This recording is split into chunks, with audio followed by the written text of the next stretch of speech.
Sir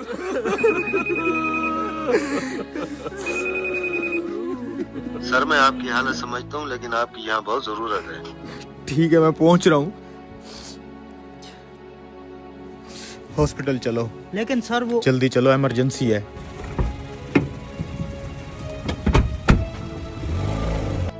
patient की क्या हालत है? सर बच्चे की हालत बहुत क्रिटिकल है। ऑपरेशन थिएटर रेडी है? जी जी सर, सब कुछ रेडी है। चलो आ जाओ। इतनी देर लगा दी आने में, तुम्हें पता भी है मेरा बेटा कितनी सख्त अजियत में है। वो यहाँ जिंदगी और मौत की कश्मकश में है। तुम लोगों में कोई एहसास जिम्मेदारी है कि नहीं? मुझे अफसोस है, मैं हॉस्पिटल में नहीं था। मुझे जैसे ही कॉल मिली, मैं जितना जल्दी आ सकता था आया हूँ। और अब मैं चाहूंगा कि आप सुकून से बैठें ताकि मैं अपना काम शुरू कर सकूं।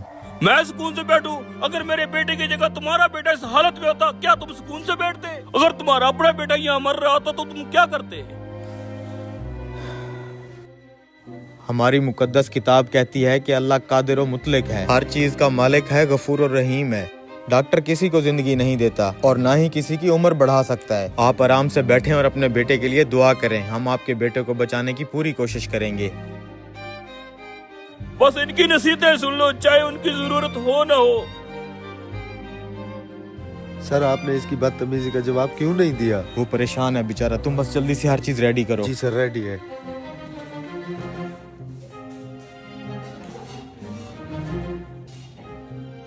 पता नहीं क्या हो रहा होगा मेरे बेटे के साथ। सिर्फ इस डॉक्टर के लिए आने की वजह से अंदर मेरा बेटा तड़प रहा होगा। अगर मेरे बेटे को कुछ हो गया तो मैं छोड़ूंगा इस डॉक्टर को। सर बहुत हिम्मत वाले हैं आप। जिन हालात में आप थे और आप यहाँ आ गए, बहुत बड़ा दिल है आपका। 2 घंटे से ऑपरेशन चल रहा है। जैसे डॉक्टर ऑपरेशन थिएटर से निकल के कोई खबर देता है, मैं तुम्हें फोन करके बता दूंगा। सर पेशेंट का तो बहुत खून बह चुका है, ये तो बहुत ही मुश्किल ऑपरेशन है। मैं पूरी कोशिश कर रहा हूँ, अल्लाह के हुक्म से ये बिल्कुल ठीक हो जाएगा। बस तुम लोग दुआ करते रहो।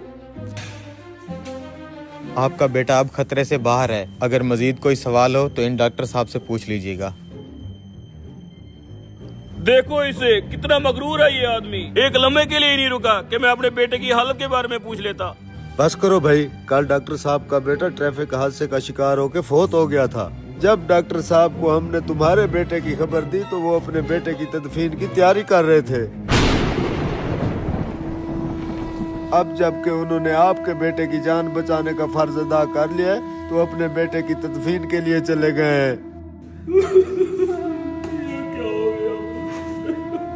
कभी किसी पर बेजा तनकीद ना करो, क्योंकि तुम नहीं जानते कि दूसरे की जिंदगी कैसी है और वो किन मुश्किलात में मुब्तला है। तुम्हें नहीं पता कि वो तुम्हारे काम आने के लिए कितनी बड़ी कुर्बानी दे के आ रहा है।